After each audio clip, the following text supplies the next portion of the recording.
Özün bilirdi ki seni orada neler gözləyir. Həbs, məhkəmə, ölüm. Görürsən ki, sağ salamatam. Necə oldu salamat qala bildin? Necə deyərlər, bəxtim gətirdi. Zarafat eləmirsənsə, demək əcəlin çatmayıb.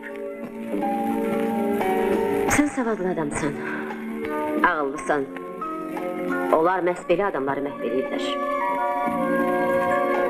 Axı, siz nə bilirsiniz orada nələr baş verir? İnqilab onlara baha başa gəlir. Aydın, hər şeyi bilirəm.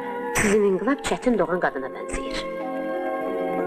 İnqilabın ilkin mərhələsində bizim ölkəmiz hələ çox əzab çəkəcək.